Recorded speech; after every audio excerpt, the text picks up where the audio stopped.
Welcome to the Deep Dive, the place where we take history's most captivating concepts, trace them across continents and millennia, and figure out how their meaning secretly reveals more about us than about the thing itself. And today, we're focusing on an animal that is, well, defined by its impossibility. Yet it has perhaps one of the longest, richest, and most consistently evolving identities in all of global lore. We're tracking the life and times of the unicorn. Let's start with that visual shorthand we all have. When you hear unicorn, you see the classic high fantasy image. A snow-white, elegant creature, sometimes horse-like, sometimes a bit more like a goat. And crowned by that single, massive, pointed, spiraling horn projecting right from its forehead. It's become the ultimate symbol of purity and grace. But that classic look, that's really a product of centuries of European refinement, right? Solidified during the Middle Ages and the Renaissance. Exactly. Our mission today is to track the unicorn's profound, multi-phased identity crisis. It began as a beast of disputed physical origin in Asia, evolved into this powerful Christian allegory. Which, paradoxically, fueled one of the biggest medical frauds in history. A huge one. And then it finally settled into its modern role as an emblem of rarity and uniqueness, especially within the LGBTQ community. That is just an astonishing trajectory for an imaginary creature. So, to get our bearings, let's establish that peak European identity first. How did the Middle Ages really define its character? In the medieval period, it was all about two things: untamed ferocity and absolute purity. It was understood to be this fierce, wild woodland creature, impossibly fast, and you just couldn't capture it by brute force. Right. But there was a catch. There was a catch. The common wisdom, spread through all the bestiaries, was that its aggressive nature could only be subdued by a single, powerful moral force, a virgin maiden. So its own power was its downfall, in a way. It only responded to innocence. That concept of untouchable uniqueness, it clearly resonated so deeply, and it still does today, even though the religious context has mostly faded. Absolutely. That enduring sense of rarity is what underpins its modern identity. In the 21st century, the unicorn's status is not just about fantasy, but its potent role as an icon of uniqueness, of otherness, of gender fluidity. Making it a critical symbol for the queer community. It's a remarkable cultural repurposing of a creature that was, as you said, once used to symbolize the incarnation of Christ. An incredible shift. That sets the stage perfectly. So if we really want to understand where this all began, we have to look far beyond medieval Europe, far beyond the Greeks and Romans even. We have to go back to the Bronze Age in South Asia. We have to begin with the Indus Valley Civilization, the IVC, flourishing around 2000 BC. This was a highly advanced urban civilization, and it produced thousands of these standardized soapstone stamp seals. And on these seals, the most common image is, astonishingly, a single-horned creature. It is. But this IVC unicorn is definitely not the elegant horse we see in tapestries. So what did it look like exactly? It's distinctly bovine. Much more like a cow or an ox than a horse. It has a heavy muscular body, and its horn is really unique. It projects forward from the forehead before curving sharply upward, right at the tip. And these seals are pretty small, weren't they? Very small, maybe 1.5 inches square. And given how standardized they were, and how often this image appears, it clearly represents something profoundly important to the IVC economy and society. So scholars think it was some kind of powerful marker. Maybe religious or communal. The main hypothesis is that this image served as an emblem for a powerful clan, or maybe a specific merchant community. You can almost think of it like a corporate logo or a guild crest. Because they were used to stamp clay tags on bundles of goods. Exactly. So the unicorn's presence basically guaranteed the origin and quality of the shipment. It was an identity marker, deeply entwined with the huge trade network of the IVC. What's also strange is that the unicorn is almost always shown with this mysterious vertical object in front of it. The pairing seems inseparable. It's so consistent. In over 80% of the depictions, the object itself has led to intense debate. Is it a ritual offering stand? An incense burner? Or something more mundane, like a manger. Some early archaeologists thought so. Whatever it was, the fact that the unicorn is consistently interacting with it tells us it wasn't just an animal. It was central to some kind of narrative, a religious or communal story. Okay, we have to address the big question here, the point of skepticism. Since the animal is always in profile, how are we so sure it's a single horn and not just one horn hiding the other? That's the fundamental question, and the evidence really does support the single horn interpretation. for two main reasons. Mhm. First, on other seals, the IBC artists were clearly capable of showing animals in profile with both horns visible, like bulls, so they could do it if they wanted to. Ah, so it was an artistic choice. It seems so. Yeah. And second, we have found a few three-dimensional terracotta figures, probably toys or ritual objects, that unambiguously show this bovine creature with just one horn. So the concept was singular. So it was conceived as a one-horned beast. And yet, this incredibly powerful, ubiquitous symbol just vanishes. What happened? It disappears completely from South Asian art after the IVC collapses, around 1900 BC. The civilization broke apart for complex reasons: climate change, shifting monsoons, and the symbols of its trade and governance just ceased to be relevant. But the idea of a powerful, unique, one-horned animal must have been geographically contagious. I mean, they were trading with West Asia. Precisely. While the image didn't survive, the idea of a fantastical, powerful, one-horned animal may have filtered into West Asian lore, providing this ancient conceptual foundation centuries before the Greeks ever wrote about it. And speaking of the Greeks, that brings us into classical antiquity, where the unicorn takes this massive leap into the historical record, not as a myth, but as a zoological fact, or so they believed. That is the crucial difference. Unicorns were not in Greek mythology. Greek writers on natural history, people like Ctesias and Pliny, they treated them as real exotic animals living in the distant, fabulous realm of India. So the earliest detailed written description comes from this Greek physician, Ctesias, in the late 5th century BC. What was his Indian unicorn like? Ctesias described them as wild asses, and he emphasized their incredible speed. They were exceedingly fleet of foot, he said. And the horn, he claimed, was about 28 inches long and had this striking, almost impossible color scheme: white at the base, black in the middle, and intensely red at the tip. Wow, so we've moved from a cow in the Indus Valley to a speedy, tricolored wild ass. And this creature's horn was supposed to have a practical use, wasn't it? Yes, Ctesias noted that drinking cups made from the horn prevented the drinker from suffering convulsions or falling sick from poisons. This is the first recorded instance of the unicorn horn's legendary anti-poisonous properties. A belief that would drive a whole industry centuries later. Oh, absolutely. Ctesias also added a slightly funny detail. The meat of the wild ass was supposedly too bitter to eat. So if Ctesias gave us the speedy wild ass, Pliny the Elder, writing a few centuries later, gave us something much more monstrous. He called it the monoceros. Pliny created a truly terrifying chimeric beast. He wrote of a very fierce animal with a stag's head, the feet of an elephant, a boar's tail, and a horse-like body. It made this deep lowing noise and had a single black horn, about 35 inches long. That's a Frankenstein's monster of an animal. It sounds like they were just stitching together the scariest parts of reports from Asia. That's exactly what it was. And later writers made the connection even clearer. Alien, in the 2nd century AD, noted that the monoceros was sometimes called Cartazonos. And this is a key linguistic clue, because Cartazonos is almost certainly related to the Arabic word karkatan. Which means rhinoceros. Exactly. The stories were a conflation, a massive game of telephone blending reports of speedy wild asses with reports of the very real, very fierce, one-horned Indian rhinoceros. And we can't talk about this confusion without mentioning the ultimate reality check, Marco Polo. He actually saw one in the 13th century. His account is just magnificent because of the contrast. He was clearly looking at a rhinoceros. He said they were scarcely smaller than elephants, had hair like a buffalo, and loved wallowing in mud and slime. And he did not mince words about the cognitive dissonance, did he? Not at all. He bluntly concluded they were very ugly brutes to look at and stressed they were clean, contrary to our notions of letting themselves be captured by virgins. Here was a man seeing the muddy, ugly truth. But the beautiful fantasy in Europe was already too strong to be stopped by facts. It was. By the time Polo wrote his account, the unicorn was already transitioning from a zoological curiosity into a moral and religious metaphor. Which takes us right into the Middle Ages and Renaissance, where it sheds its monstrous real-world skin and becomes pure allegory. This is where its symbolic power just explodes. And the foundational text for this is the Physiologus. It was a Greek Christian text from late antiquity that became one of the most influential books of the entire Middle Ages. So how did the Physiologus redefine the unicorn? It formalized the central allegory. It took the idea of the unicorn's untamed nature and added the key detail for its capture.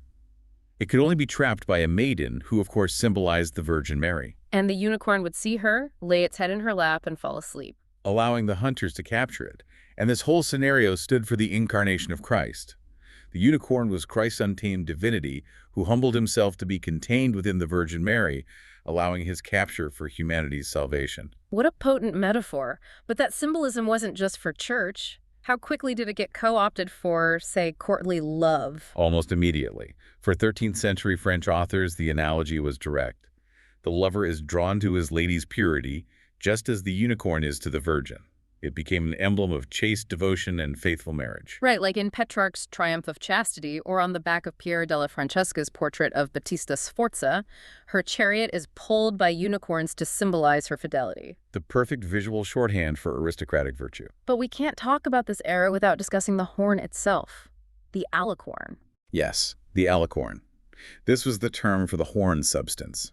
And fueled by those ancient accounts from Ctesias, the belief that it had miraculous medicinal properties was a dominant feature of medieval and Renaissance courts. What were the specific claims? They were huge. It was said to be an infallible antidote to poison. It could purify water just by being dipped in it, and it could cure everything from epilepsy to the plague. For kings terrified of assassination, it was a matter of national security. So I imagine these things were expensive. Astronomically so. In the 16th century, a single narwhal tusk, which was the primary substitute, could be worth 10 times its weight in gold.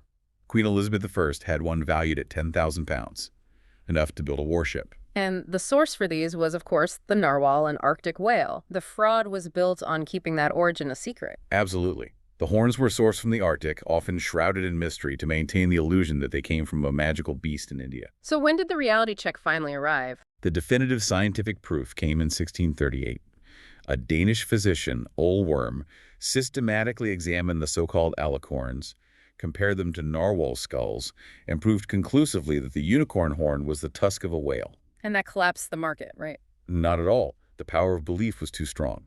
False alicorn powder continued to be sold for another century. The symbol mattered far more than the material truth. Incredible. And that symbol was being captured in these magnificent works of art, like the famous tapestries. Yes, the Hunt of the Unicorn tapestries, from around 1500, a monumental work that combines the secular hunt with the religious allegory. Let's talk about that last panel, the unicorn in captivity. It's so beautiful, but a little confusing. He's alive and well. It's a scene of intentional ambiguity and reconciliation. The unicorn is alive and happy in a fenced garden chained to a pomegranate tree. It's widely seen as representing the resurrection or the peaceful surrender of the spirit to divine love. And those red stains on its side, they're not blood. A popular theory is that they're not blood from the hunt, but juice from the pomegranates on the tree. The pomegranate itself is a symbol of fertility and resurrection, so it transforms the image from captivity to renewal. It's fascinating how science starts to push back on this, forcing the unicorn to adapt again. Once it's not a real animal anymore, it can't really be used in serious religious art. Exactly. The Council of Trent eventually banned some of the more elaborate depictions. The unicorn was pushed out of natural history and high theology, but it still needed a job, and it found one in statecraft and national identity. It transitions into the world of heraldry. Seamlessly. Here it represented pure, untamed, formidable power. The heraldic unicorn is a composite, a horse's body, but with a goat's cloven hooves and beard, a lion's tail, and that spiral horn. And its symbolism in heraldry is all about being untamable. You see that in the visual, right? That is the absolute key. It's often shown collared and chained, but it's far more usually depicted with a broken chain hanging from the collar. That broken chain is so powerful. What does it signify? It means that while it may have been captured, its spirit is fundamentally untamed. It has broken free from its bondage. It symbolizes a fiercely independent nation or house that prizes its liberty above all else. Which brings us, of course, to Scotland. Exactly. Scotland adopted the unicorn as its national animal back in the 15th century. And crucially, the unicorn was believed to be the natural enemy of the lion. Which was the symbol of England. A bit of symbolic warfare. A very deliberate piece of symbolic defiance. And so, historically, 2 unicorns supported the royal arms and the King of Scots. After the Act of Union, it became 1 lion and 1 unicorn supporting the arms of the UK. And even today, the version of the royal arms used in Scotland gives the unicorn the place of honor. It does. It remains a symbol of unbroken national pride. It was even on their coins, the unicorn and half unicorn. We've tracked it across Europe, but the word unicorn was often a mistranslation, wasn't it, like in the Bible? Yes. The Hebrew Bible mentions the Reem, which we now know was the aurochs, the wild ox. But when it was translated into Greek, they used monoceros, single-horned.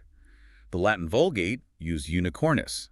And the King James translators just followed that tradition. They did. So Western culture inherited a biblical endorsement for the unicorn's existence purely through a translation choice. And what about outside Europe, the so-called Chinese unicorn? The quillin, which is really more of a chimera, a deer's body, a lion's head, green scales. It's a bringer of good fortune. But it got connected to a real animal at one point. It did, brilliantly. Yeah. In the 15th century, when the Admiral Zheng, he brought giraffes back to China from Africa, the court scholars needed a name for this peaceful, exotic creature. And they decided it was the quillin. They did. The giraffe's horn-like ossicones, its gentle nature, it fit the description of the auspicious quillin perfectly. It's remarkable how the search for the unicorn keeps landing us back at real but unusual animals. The rhino, the narwhal, the giraffe. But now we take this final, massive leap into the modern age. We have to discuss the unicorn as a queer icon. By the 21st century, it became this huge symbol, second only, really, to the rainbow flag for the LGBTQ community. The connection to rainbows is visually obvious, but the symbolic resonance is much deeper, isn't it? It is. People in the queer community point to a few key themes. The first is uniqueness. The unicorn is intrinsically rare. It exists outside the normal rules. And for many queer individuals, that reflects their own unique identity in a world that often demands conformity. That makes so much sense, that feeling of being one of a kind. Then there's its magical quality.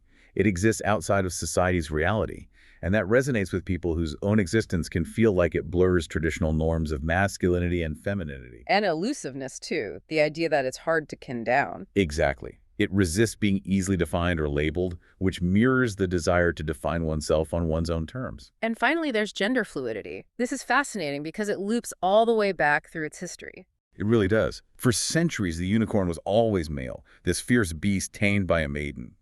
But in modern pop culture, especially in queer contexts, the unicorn is often depicted as feminine or androgynous or fluid.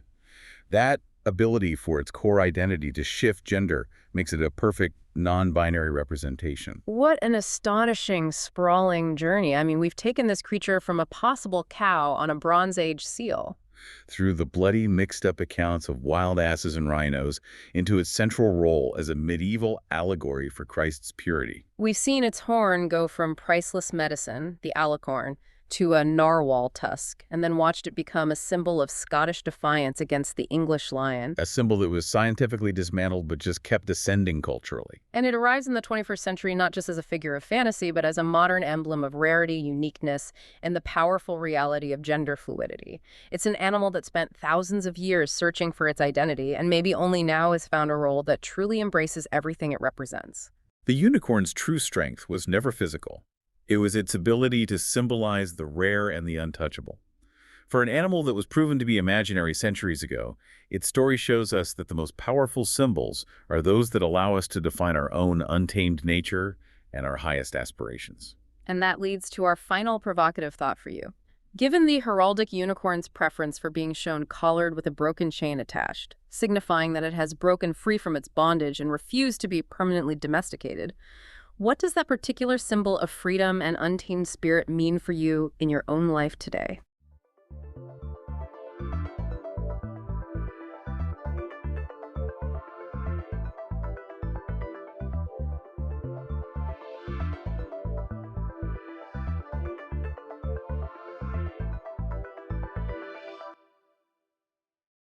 Welcome to the Deep Dive. We are right now in the middle of this global tech phenomenon that's just impossible to ignore. It really is. Everyone calls it the AI boom or the AI spring. Right, and it's a period defined by this almost paradigm-shifting progression. We're talking about generative AI, LLMs, image generators. Things that are fundamentally changing creativity, but also huge scientific leaps, like Google DeepMind predicting protein folding. This isn't just theory anymore. No, it's happening right now in real time. And the speed is what's so wild. The speed is historical. I mean, the groundwork for this, you could say it was laid down between, 2010 and 2016? Around then, yeah. But the growth we've seen just in the 2020s, it's become dizzying. The investment, the market value, all of it. And the adoption. Let's talk about the user footprint for a second. Well, think about this. As of 2025, ChatGPT is the fifth most visited website on the entire planet. The fifth. So it's right up there with the absolute behemoths. Exactly. We're talking Google, YouTube, Facebook, and then ChatGPT. It's not just a successful app anymore. It's become global information infrastructure, and it feels like it was built overnight. That statistic is the perfect way to frame this because it sets up the central tension we really need to unpack today. The technology is undeniably real. It's transformative. But, and this is the massive financial question hanging over everything, Is the money real? is the financial froth, these staggering, unprecedented valuations. Is it all creating the next great stock market collapse? Are we in the dreaded AI bubble? In defining what a bubble even is, that's crucial here. Right. We're not just talking about a slowdown or, a minor correction. A bubble is a theorized event where asset prices, in this case tech stocks, just skyrocket. Fueled by what? Hype. Hype, speculation, momentum, this collective feeling that you have to get in now. Yeah. And it causes the valuations to become completely disconnected from the actual sustainable profit of these companies. So our mission for this deep dive is to get you, the listener, right to the heart of the evidence. We're going to unpack the raw numbers, the signs of speculative frenzy that have regulators worried. And the really unique financial shape this bubble might be taking, it's not the same as 1999. Not at all. And then we have to weigh the really strong opinions on both sides of this. Is this time truly different? And that's a key point. This isn't about predicting that the technology will fail. AI is here to stay. It will change the world. The question is about the price. Exactly. Is the price the market is paying right now for that transformation rational? Or are we just watching a massive misallocation of capital? Okay, let's jump right into those raw numbers. Because they are. They're genuinely hard to get your head around. The speed and scale of this market growth, especially in 2025. It's unparalleled in modern financial history, and you have to start the story in one place. With the anchor of the whole boom. The anchor is NVIDIA. You simply cannot discuss the AI financial landscape without focusing on this one company. Why them specifically? Because their explosive growth is tied to a non-negotiable scarcity, the world has this overwhelming demand for high-end computer chips, their GPUs specifically. For chips you need to train the models. To train the models and then power the massive data centers that run them. And on that critical component, NVIDIA has a near monopoly. And holding that monopoly translated into market value at a speed I don't think we've ever seen. Yeah. Let's talk about the summer and fall of 2025. The timeline is staggering. So in July 2025, NVIDIA becomes the first company in history to hit a market value of $4 trillion. $4 trillion. And put that in perspective for us. Well, that valuation had quadrupled in less than 2 years. It only hit $1 trillion back in 2023. So this isn't gradual growth. This is a vertical line on a chart. It's exponential, and they didn't stop there. By October 2025, just a few months later, the company blows past the $5 trillion mark. Okay, we have to pause on that $5 trillion figure. For most people, myself included, that number is so big it's just abstract. We have to ground it. That one company's valuation, $5 trillion, is higher than the entire gross domestic product of every single country on Earth. Wait, say that again? Except for the US and China. A single chip company is worth more than the entire economic output of Japan, or Germany, or India. That is just, it's an unprecedented level of scale and concentration in one single corporation. Absolutely. And you can see the ripple effect across the entire financial system. If you have a 401k or any kind of index fund, you're exposed to this. How so? Well, when the S&P 500 hit its recent all-time high, NVIDIA alone made up roughly 7.3% of that entire index. One company. One company. And zoom out even further. AI-related companies accounted for roughly 80% of all the gains in the entire American stock market over 2025. 80%. So 8 out of every $10 of new value created in the market came from this one single theme. And that is the critical point where you pivot from watching a boom to identifying serious warning signs. Says it's fragile. It's inherently fragile. And that fragility, that concentration, is where the alarm bells really start ringing. It's drawing these direct and frankly scary parallels to 1999. Let's talk about that concentration in late 2025. It was alarming. The 5 biggest companies in the U.S., all the key AI players, they held up 30% of the S&P 500. 30%. And if you look globally, those same 5 companies held 20% of the MSCI World Index. I mean, the sources are clear. This is the greatest concentration of market value in half a century. So you have to go all the way back to the late 60s or The run-up to the dot-com crash. Yeah. We have not seen so much riding on so few companies in generations. which means if one of them stumbles or even just trembles a little bit, it has these massive cascading consequences for basically every portfolio on the planet. It's a single point of failure for the whole system, precisely. And it's not just the concentration, it's the financial ratios, the metrics we use to check valuation health. They are all signaling major risk. So experts are looking at the math and saying valuations are the most stretched since the dot-com bubble. What does that actually mean? Let's look at a couple of key numbers. First, the S&P 500 was trading at 23 times forward earnings. Meaning investors were willing to pay $23 for every $1 of profit expected next year. Exactly. Now compare that to, say, the FTSE index in the UK. That was trading at just 14 times.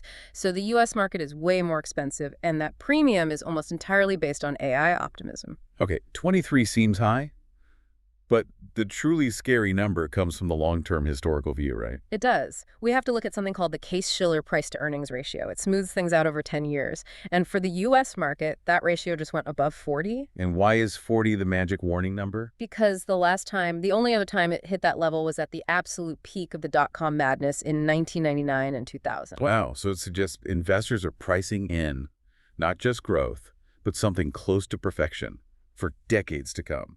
A level of perfection that history shows is basically impossible to deliver. There is zero room for error, any hiccup, any delay in making money from AI, and you could see a catastrophic re-rating of these stocks. And speaking of hiccups, let's look at the cost.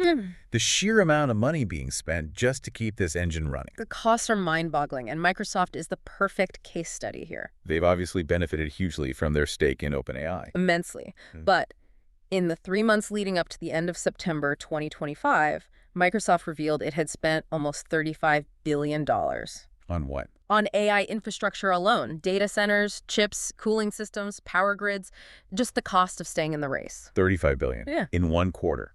And the market's reaction to that spending, Yeah. it tells you everything you need to know about this tension. It absolutely defines it. Because Microsoft's business was healthy, they reported an 18% jump in revenue and a 12% increase in net income. So great numbers. Great numbers. But their stock dropped 4% in after-hours trading because investors panicked about the cost. They looked at that $35 billion bill and started worrying that the cost to generate these returns is so astronomically high that it's going to eat away all the future profit. So wait, a company reports incredible double-digit growth, but the market punishes them because they spent too much money investing in that growth. That's the paradox. That's the fragility right there. Growth is demanded, but the price of that growth is now a major source of fear. It shows the market is getting very nervous about how long this can be sustained. Okay, so if this is a bubble, it's a very strange one. It's not like 1999, which was all about, retail investors buying dot-coms with no revenue. No, this seems to be driven by a very unique, very internal financial structure.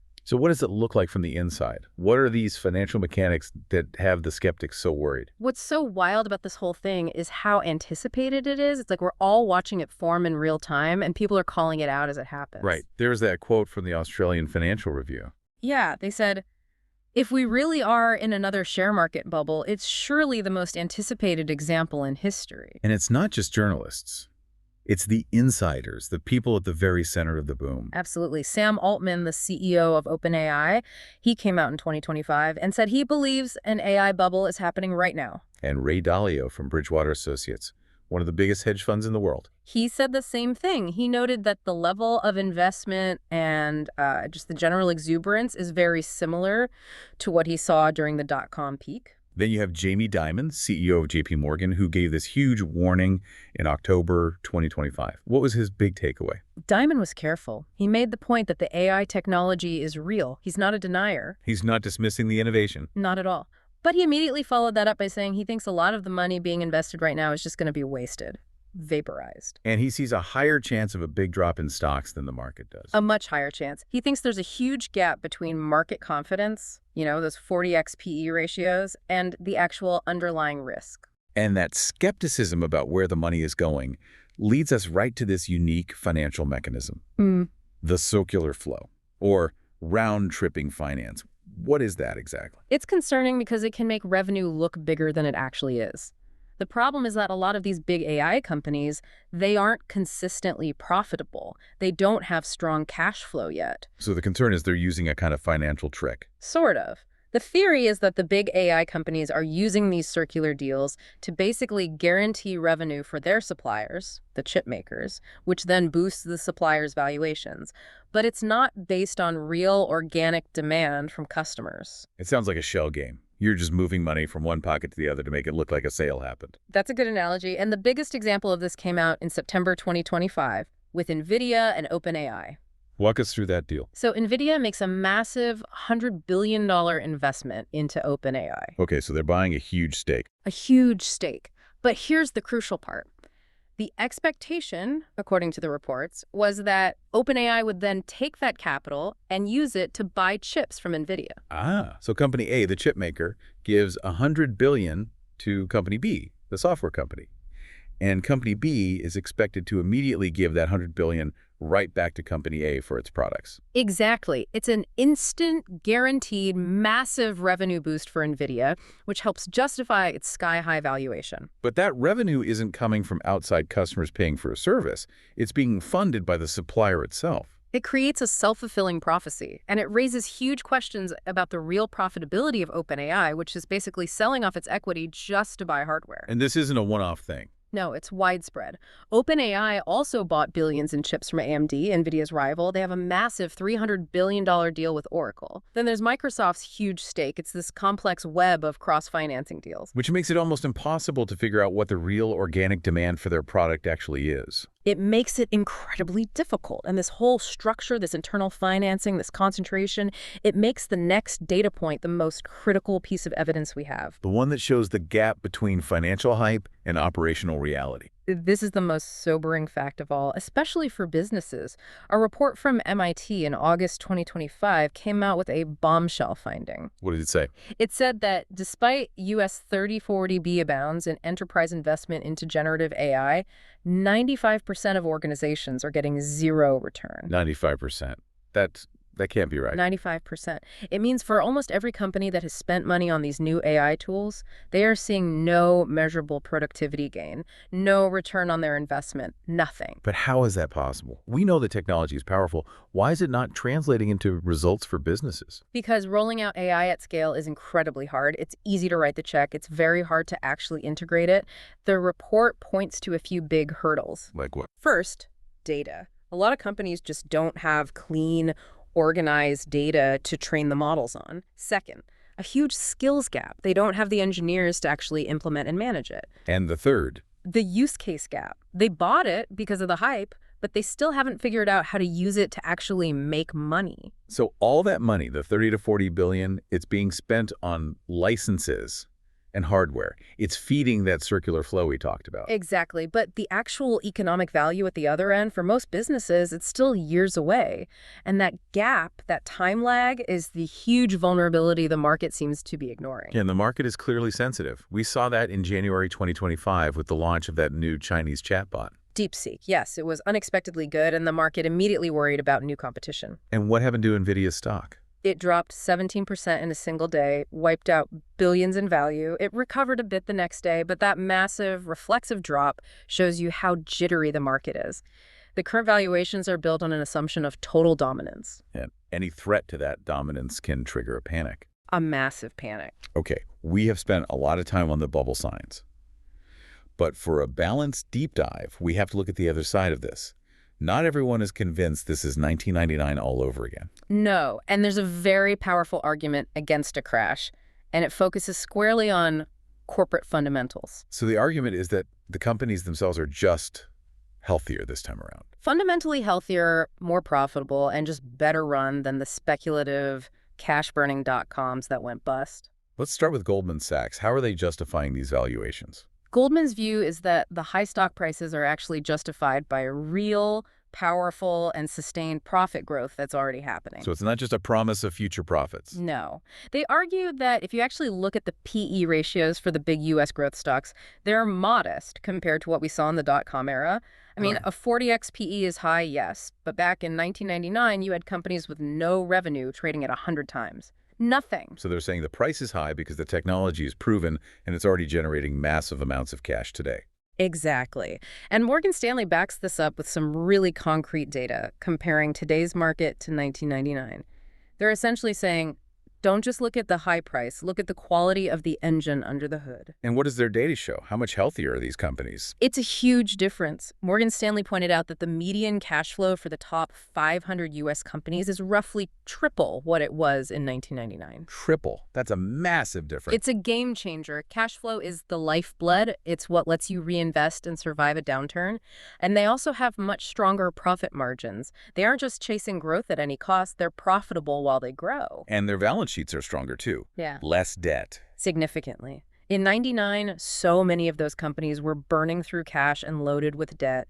Today, you have giants like Microsoft sitting on mountains of cash. They have a huge buffer to absorb shocks.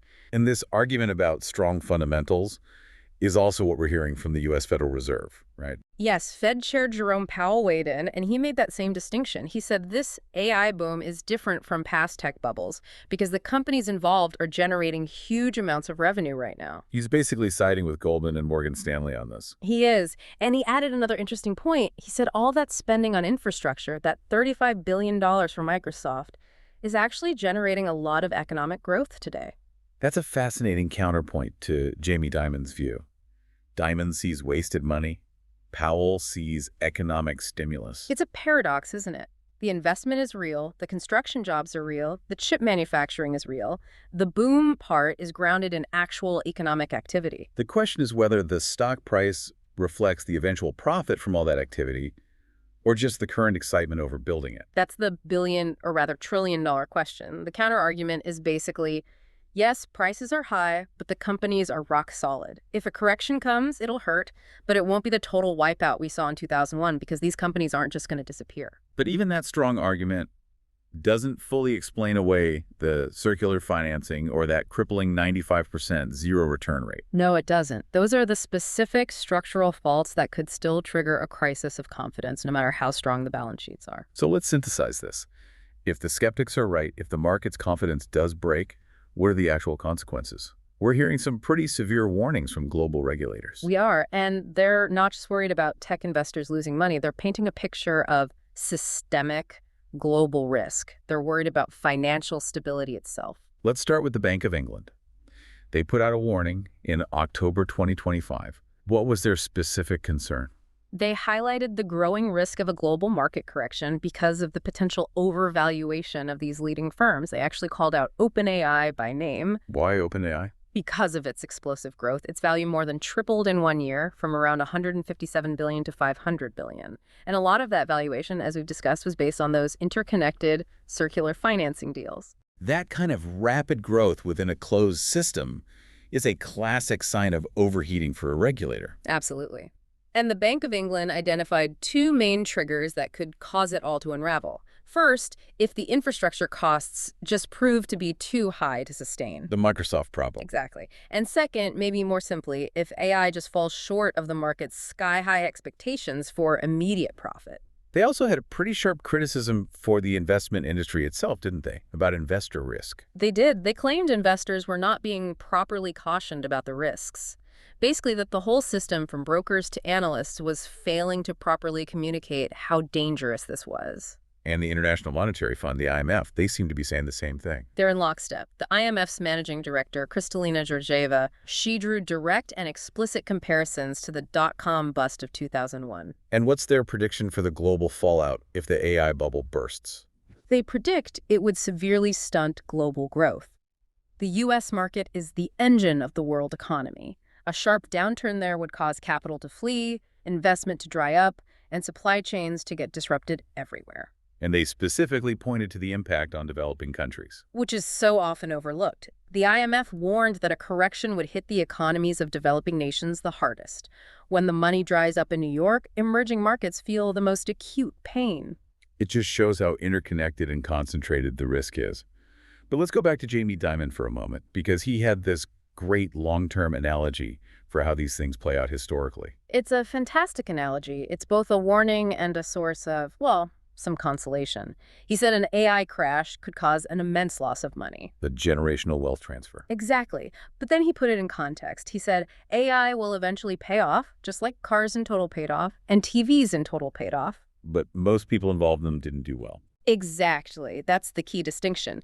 The technology itself is inevitable and world-changing. But the first wave of investment, the companies and the investors funding this initial phase, might be a total financial bust for most of them. So the winners might be the companies that come later, who learn from the mistakes of the pioneers. That's his point. The uncertainty for today's investors should be incredibly high. Even if AI changes the world, the financial outcome for these specific companies, built on circular flows and immense costs, is anything but certain. So the consequence is a brutal short-term correction that drags down the global economy. Even while the long-term promise of the technology remains intact. And it all comes back to that paradox of spending without profit. The 95% zero return rate. If companies keep overpaying for tech that doesn't deliver a return, that funding pipeline has to dry up eventually. That is the ultimate threat to the circular flow. When businesses finally decide they're not getting value for their money and stop spending, the guaranteed revenue for the chip makers and software developers will crater. That is the true fault line. This has been a really intensive deep dive into one of the great financial questions of our time. We've talked about the astronomical scale, right? NVIDIA hitting $5 trillion, AI being 80% of market gains. We've detailed the risks. The highest market concentration in 50 years, valuations at dot-com levels, and this really strange, fragile structure of circular financing. We heard the warnings from Jamie Dimon, the Bank of England, the IMF, all predicting global instability. But we also have to remember the strong counter-arguments. Goldman Sachs and Morgan Stanley pointing to robust cash flow, huge existing revenues, and much stronger companies than we had in 1999. But the critical paradox we just keep coming back to, the thing that should keep investors up at night, is that huge chasm between financial expectation and operational reality. Absolutely. Just think about the facts. Enterprises have poured $30 to $40 billion into generative AI. And a detailed MIT report finds 95% of them are getting zero return. So if the whole financial structure is built on these circular investments and massive costs, but the end users aren't actually seeing any profit from it, how long can the market ignore that gap? The current stock prices are betting on perfect, immediate monetization. But the evidence on the ground suggests monetization is slow, hard, and incredibly expensive. which leaves us with the ultimate question. Are we watching the necessary, expensive birth of the future, driven by giant companies that are strong enough to absorb these costs? Or are we just watching the formation of the most over-anticipated market panic in history, built on a speculative timeline that doesn't actually exist? That disparity is the final provocative thought we'll leave you with. Thank you for joining us for this deep dive.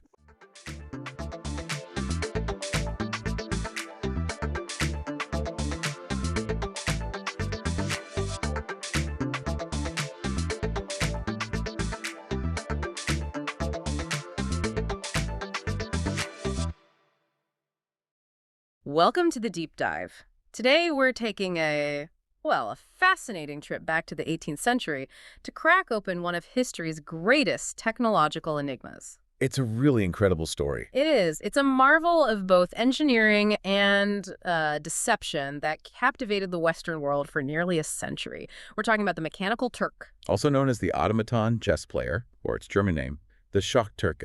And our mission today is to go far beyond just saying. There was a man inside. Exactly, because that's the easy part.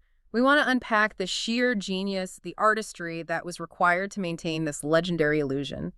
It debuted in 1770 and was exhibited for 84 years, all the way until 1854.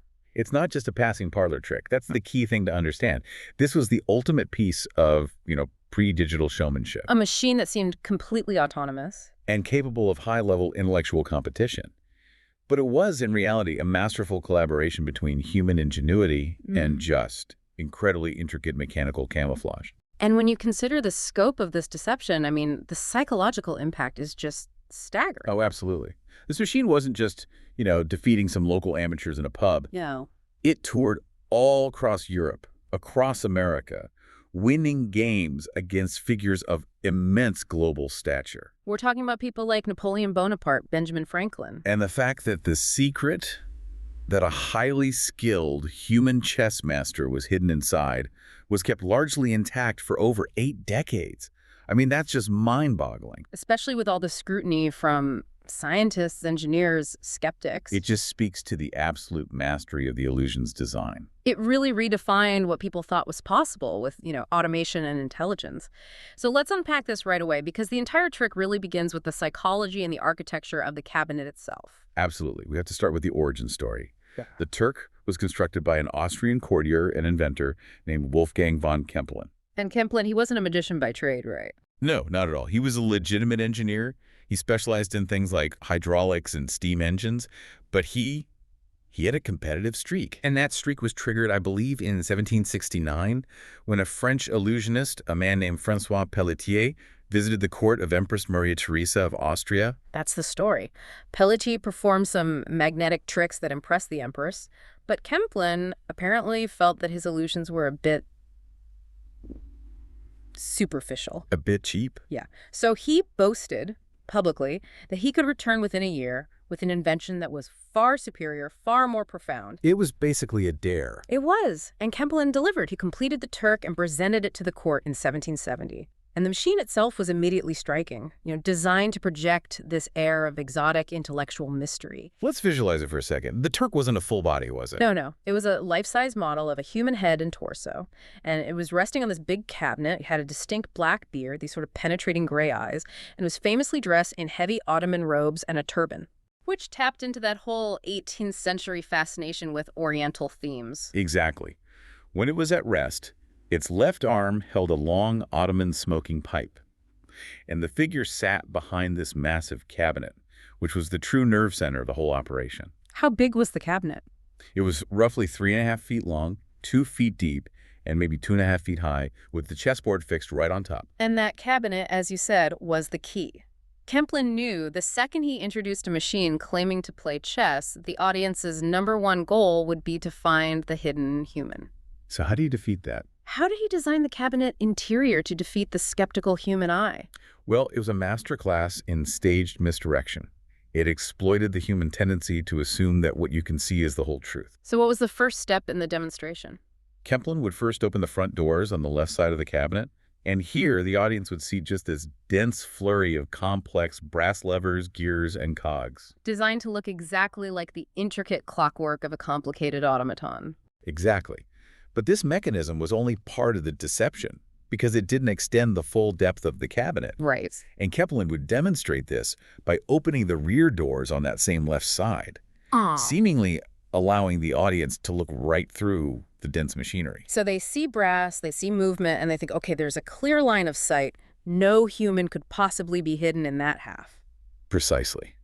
Then he'd shift the demonstration over to the right side of the cabinet. And this side was completely different. Totally different. It had almost no machinery at all. Instead, it contained things like a soft red cushion, some brass structures, and a drawer where the chess set was supposedly stored. And again, he opens the front and back doors at the same time. Providing that clear, unobstructed line of vision through the machine from one side to the other. So the audience saw complexity on one side, emptiness on the other, but they always felt like they saw through the whole depth of the machine at some point. What's so fascinating here is that the audience saw evidence that should preclude a human presence. They saw visible mechanisms and clear space. But it all relies on the fact that they never saw the whole cabinet volume revealed at once. And that is where the true genius, the hidden architecture, comes into play. The sliding seats. The famous sliding seat. The visible clockwork on the left and the chest drawer on the right. They only extended about 1/3 of the way back. So the rest was empty. The remaining 2/3 of the cabinet was a hollow, empty cavity. And inside that cavity, Kempelen installed a sliding seat mechanism on light rails. This allowed the operator, who had to be, small and very flexible, to physically maneuver themselves inside the box. Exactly. The sliding seat allowed a small adult or a highly trained individual to shift their entire body around inside the cavity, constantly evading the audience's view as Kempelen opened the doors section by section. So, for example, when Kempelen opened the front left door to show the clockwork, the operator would slide to the back right, hidden in the shadows. When Kempelen moved to open the back right door, the operator would slide forward and to the left. And this movement didn't break the visual continuity of the machine. How did that work? No, because the act of the operator sliding their seat triggered a counteraction. Dummy machinery or sliding panels would move into place to fill the space the operator had just vacated. That's brilliant. So whether a door was open or closed, the space either appeared full of mechanisms or it appeared empty with a clear view through. The audience was just. They were convinced they saw the full, empty volume of the cabinet, section by section. It was the engineering of psychological conviction. It's an incredible piece of early engineering psychology. But okay, now that we know where the operator was hiding, crammed into this dark, confined, and certainly hot space, Right. we have to address the second great mystery. How did this person, unable to see the external world, actually play high-level chess? Well, the mechanism for sight and communication was surprisingly effective, and it was entirely non-optical. It was all magnets. All magnets. The chessboard on top of the cabinet had a relatively thin playing surface. And critically, each individual chess piece had a small, strong magnet attached to its base. So the game on the outside was communicating directly with the operator on the inside through magnetic force. Precisely. Underneath that thin board, Kemplin had installed small pieces of metal, or strings, connected to tiny indicator magnets. When an opponent moved a piece on the outside, the strong magnet in the base would attract the corresponding indicator underneath, causing it to shift position. And the operator could see this. The operator could see these internal magnets or strings move, telling them which piece had been moved and, crucially, where it landed. Okay, that solves the what and where of the move.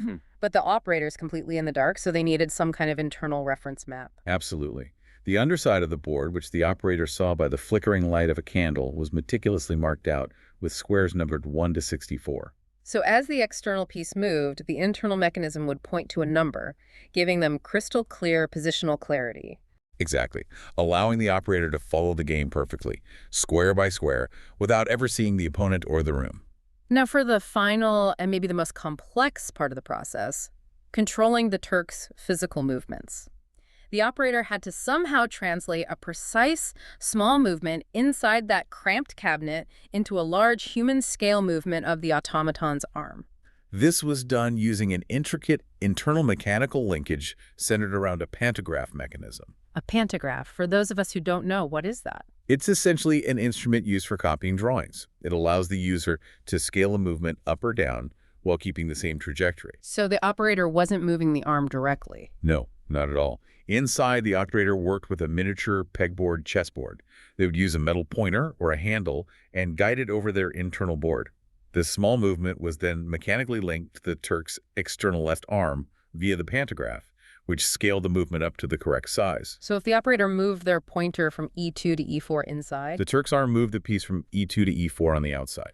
And how did it actually grasp the piece? The operator had a set of specialized levers. One lever controlled the up and down movement of the arm, lifting it off the board. A separate lever controlled a sophisticated internal linkage that opened and closed the Turk's hand. That sounds like it required immense precision and practice. Oh, incredible skill. I mean, I cannot stress enough the physical difficulty of this job. Imagine being crammed into a box barely larger than a coffin. It's pitch black, it's hot, you're calculating complex chess moves. And simultaneously performing these delicate, scaled mechanical movements with the pantograph, all while trying not to bump the side of the cabinet. And you mentioned the heat and the light, which brings up another layer of mechanical misdirection. Like candle. Right. The operator needed light, so they used a candle. But burning a candle in a confined space creates a few problems: heat, smoke, and a lack of oxygen. So how did Kemplin manage the smoke ventilation without giving away that there was a hidden lamp inside? He used the Turk's exotic presentation to his advantage. A small series of ventilation tubes led from the lamp, channeling the smoke and heat upwards through the Turk's body. Out through the turbine. Out through the turbine. And this smoke was then conveniently disguised by the smoke coming from other candelabra that were strategically placed where the game was being played.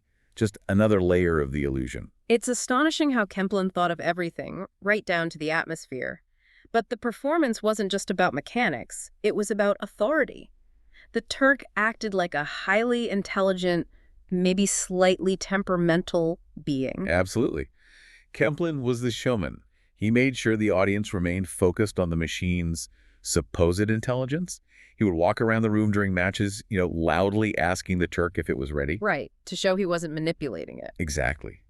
He even encouraged observers to test the cabinet with iron bars or magnets proving it wasn't operated by some external lodestone, which was a common theory at the time. And the Turk was a rigid enforcer of the rules, which added to this air of authority. It was programmed to appear sentient. The internal mechanism allowed the operator to trigger certain signals.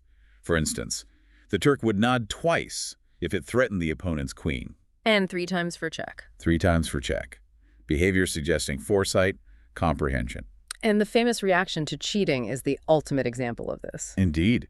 There's the famous anecdote from Louis Dutens, a traveler and author. Dutens, like many others, tried to test the machine's limits. He gave his queen the move of a knight, an illegal move. And the Turk's reaction was what? It was a 3-tiered escalation. First, it shook its head, sort of in disapproval, and moved the piece back. But Dutens tried it again. And the Turk escalated the punishment. It removed the piece entirely and then just took its own turn, basically forcing Dutens to forfeit a material advantage. Yeah. That kind of behavioral complexity convinced people it had a moral or intelligent understanding of chess rules. And to further cement this idea that the Turk was an intelligent machine capable of abstract thought, it performed feats beyond just standard chess games. The most famous was the Knight's Tour. Ah, yes. The Knight's Tour is a classic, notoriously difficult puzzle. It requires the knight to visit every single square on the board exactly once. Which requires immense forward planning. For the Turk to do this flawlessly from any starting point must have been a staggering demonstration of computational ability to an 18th century mind. Of course. But the solution wasn't computational power. How is it done? It relied on the same internal pegboard system. The operator had access to a pre-marked laminated pegboard that contained a closed-loop solution or a reentrant tour. Closed loop. Meaning the knight can move from the last square back to the first. Because the solution was a closed loop, the operator could start at any square and just flawlessly follow the pre-marked path. So it was a demonstration of a perfectly memorized algorithm rather than calculation. Precisely. And the Turk could even communicate. That's right, beyond the nods and headshakes. Yes. It could converse with spectators using a letterboard in 3 languages: English, French, and German. People would ask questions, and the operator would use the pantograph to point the Turk's arm at letters on a big external board to spell out answers. And people kept records of these conversations. They did. Mathematician Carl Friedrich Hindenburg kept extensive records, detailing the Turk's humorous or evasive answers about its age, its marital status, or, inevitably, its secret workings. It sounds like an overwhelming success, but moving into the era of its famous opponents, it's worth noting that the creator, Wolfgang von Kempelen, he seemed genuinely frustrated by his own invention. He had an almost bizarre contempt for it. Kempelen was a serious engineer, fascinated by mechanisms that replicated human function, like his speech machines. And he saw the Turk as a distraction. He frequently dismissed it as a mere trifle. He often called it a burden because of the constant demands for maintenance and exhibition. He even dismantled it at one point, hoping to be rid of it. That's right. After its initial run, he just took it apart. But Emperor Joseph II, realizing the diplomatic and novelty value of the machine, ordered Kempelen to reconstruct it for a Russian state visit in 1781. And that led to the big European tour. It did, starting in 1783. And that tour pitted the Turk against the best minds in Europe. The game against Francois-André Danik and Philidor. That's legendary. Philidor was considered the best player in the world at the time. A true champion. He was a musical composer known as the greatest chess player of the 18th century. He played the Turk in Paris in 1783, and he won. He won, but it wasn't easy. Not at all. His son later recounted that his father described it as his most fatiguing game of chess ever. The mental strain of competing against a machine that responds with unnerving speed must have been enormous. The Turk's final game in Paris was against an American icon, Benjamin Franklin. Yes, who was serving as the American ambassador to France. Franklin was fascinated by technology and trickery, but he was also inherently skeptical. And the Turk beat him. The Turk won. And Franklin remained interested in the automaton for the rest of his life. It's noted he kept a copy of a book by Philip Thickness, which was one of the early attempts to expose the trick. So even during Kempelen's time, people were actively trying to figure it out. The general idea was that it had to be a human, but the method was a total mystery. Oh, they speculated endlessly. Thickness insisted the Turk concealed a small child, maybe an amputee. Another popular theory was that the operator was a dwarf, a famous chess player. The genius of the sliding seat was that it completely defeated visual inspection. Which is why even intelligent skeptics stuck to these wild theories that just didn't fit the mechanics of the cabinet. Exactly. Now, Kempelen finally sold the Turk, not long before his death in 1804. And this leads us to the figure who truly propelled the Turk into myth, Johann Nepomuk Melzel. Melzel was a highly ambitious Bavarian musician and inventor. He's famous in his own right for inventing the metronome, but he was fundamentally a showman. And he bought the Turk in 1805 for 10,000 francs. Half of Kempelen's initial asking price, which really shows you Kempelen's continued lack of faith in its value. And Melzel's goal wasn't just to operate the Turk, but to dramatically improve the illusion. He enhanced the theatrics a lot, didn't he? Oh yeah. He spent nearly a decade restoring and upgrading the mechanism. During this time, he installed a sophisticated voice box, allowing the Turk to audibly say, "échec." French for check. Right. And that just increased the machine's perceived personification and emotional impact. And Melzel's era gave us the most famous anecdote of the Turk's career, the confrontation with Napoleon Bonaparte. This meeting, supposedly in 1809 at Schönbrunn Palace, has become legend. Napoleon, always theatrical, decided to challenge the machine in an unconventional way. He took the first move. He just moved his piece first, which wasn't customary. And Melzel, recognizing the challenge, allowed it. And Napoleon immediately tried to cheat. Of course he did. He attempted an illegal move. The Turk's first response was restrained. It just returned the piece to its original square. But Napoleon, testing its resolve, tried the illegal move a second time. And this is where the machine escalated the drama. It did. The operator responded by escalating the punishment. This time, the Turk removed the illegally moved piece from the board entirely and took its own turn. But Napoleon being Napoleon. He pushed until he reached a wall. He attempted the illegal move a third time. And the machine had clearly reached its limit. Yep, at this point, the Turk, with a sweeping motion of its arm, knocked every single piece off the board, decisively ending the game. Wow. It was a dramatic, definitive statement of mechanical authority. And Napoleon, rather than being angry, was reportedly hugely amused. He then played a proper game, only to tip over his king and surrender after 19 moves. Even if parts of that story are exaggerated, the fact that Napoleon was publicly tested and defeated by this machine added immeasurably to Melzel's fame and the Turk's mystique.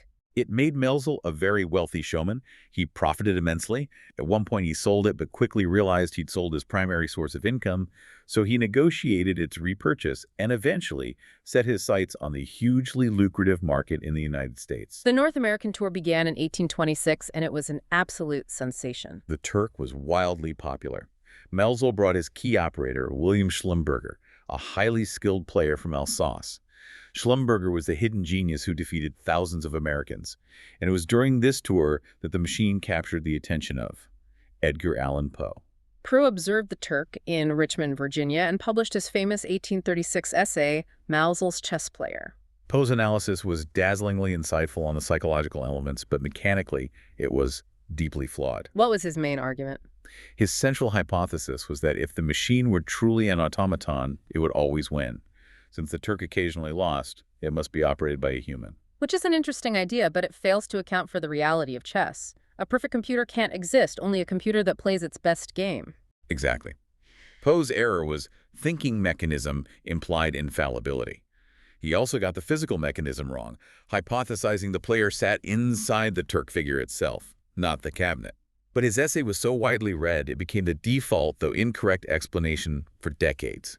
Poe's intellectual examination aside, the true accidental exposure of the secret came about through something much more human, the sheer suffocating heat of the cabinet. This is maybe the most dramatic moment in the Turk's history. The definitive accidental exposure happened in Baltimore in 1827. The conditions inside for Schlumberger were always brutal. Can't even imagine. Especially during the summer. And the heat was so intense during one performance that William Schlumberger actually fainted inside the cabinet. Oh my God. In a panic, sensing he was losing consciousness, he desperately signaled Melzel to stop the game. But before Melzel could fully control the situation, Schlumberger, in his desperation, was forced to quickly exit the cabinet for air. And someone saw him. This exact moment was witnessed by two observant teenagers who happened to be watching from a nearby rooftop. The Baltimore Gazette published the story immediately, but the public reaction tells us so much about the desire to believe. It does. Despite a first-hand account, the public was highly resistant. Many people, including major news sources like the National Intelligencer, refused to believe it. Yeah. They dismissed the exposure as Melzel's own clever publicity stunt. So the myth was just more appealing than the mundane truth. Much more. And Melzel, realizing the exposure didn't hurt ticket sales, if anything it boosted them, just continued his lucrative American tours. But the reliance on human talent was the machine's ultimate vulnerability. And that vulnerability was exposed tragically. While touring Havana, Cuba in 1838, the brilliant operator William Schlumberger contracted yellow fever and died. And Melzel? Melzel, without his indispensable hidden genius, already deeply in debt and reportedly struggling with heavy drinking, died at sea that July during his return trip to the U.S. His machinery, including the Turk, was left with the ship's captain as collateral. It was eventually acquired by Dr. John Kearsley Mitchell, a friend of Poe, who restored it and eventually donated it to the Philadelphia Museum. And there it sat, giving occasional, less spectacular performances. It had survived its inventor, its impresario, its operators, but its luck finally ran out. The end came suddenly on July 5, 1854. A massive fire started at the National Theater in Philadelphia and spread to the neighboring museum. The Turk was completely destroyed. And Mitchell's son arrived too late. He did, but he famously claimed that through the roaring flames, he heard the final words uttered by the machine. Check. Check. Check. Check. A dramatic, almost theatrical final farewell. And it wasn't until after its destruction that the full secret, the sliding seat magnetic indicators, was finally revealed to the world. Yes, the full mechanism was publicly revealed by Silas Mitchell himself in the Chess Monthly in 1857. He noted that although hundreds of people had guessed parts of the secret, no single account had ever accurately described the entire mechanism while the machine still existed. So since it was destroyed. There was no longer any reason to conceal this ancient enigma. It took 84 years of operation and another 3 years after its fiery death for the complete truth to be officially documented. And that leads us to the enduring legacy, which is so much bigger than just a parlor trick. The Turk's impact stretched into legitimate technological inspiration. It profoundly influenced the thinking behind the Industrial Revolution. You mentioned Edmund Cartwright before. Can you elaborate on that connection between a chess hoax and a major industrial innovation like the power loom? Certainly. In 1784, Cartwright, an English inventor, visited the Turk in London. And the mechanical complexity of it, even knowing it might be a trick, fundamentally altered his perspective on engineering. So it gave him a new benchmark for what was possible. Exactly. He was thinking about the laborious manual process of weaving, and he publicly questioned whether constructing a legitimate machine like a power loom could really be more difficult than building this chess-playing automaton. So the Turk demonstrated the public appetite for complex machinery and forced engineers to reconsider the limits of what a machine could do. It gave them confidence. He patented the prototype for the power loom, a key driver of the Industrial Revolution, within a year of seeing the Turk. So the Turk, despite being a fraud, helped create the mindset necessary for true automation. It absolutely did. And while it relied on human power, it set the stage for genuine computational machines. True, non-human chess-playing automata didn't emerge until 1912 with Leonardo Torres Quevedo's El Ajedrecista. The Turk proved the concept of an intelligent machine, which fueled the scientific quest for the real thing decades later. Okay, let's turn to its legacy in popular culture, because even after the secret was revealed, the myth continued to evolve, often based on completely inaccurate accounts. This is a fascinating aspect. Much of the enduring folklore comes from a fictionalized memoir written by the French magician Jean-Eugène Robert-Houdin. The father of modern stage magic. The very same. And his account became the version most people believed, even though it was factually incorrect about the mechanism. He's the one who popularized the myth of the Polish officer. Yes. The myth of an operator named Waruski, a skilled player whose legs had been amputated in a war, allowing him to fit in the cabinet. It was far more romantic and dramatic than a small guy on a sliding seat. And this myth, created decades after the Turk's destruction, cemented itself in the popular imagination. And this fictional myth then inspired countless pieces of art and film. Precisely. The romantic, tragic story of the limbless Polish officer inspired the classic 1927 silent film, The Chess Player, and numerous novels, like The Chess Machine in 2007. The Turk lives on not as the reality of a sliding cavity, but as the myth of a tragic, hidden hero. Okay, we can't talk about the legacy without discussing the most famous modern parallel, Amazon's crowdsourcing platform, Mechanical Turk. Or M-Turk. This naming choice is just brilliant. It perfectly closes the historical loop. Amazon launched it in 2005. Right.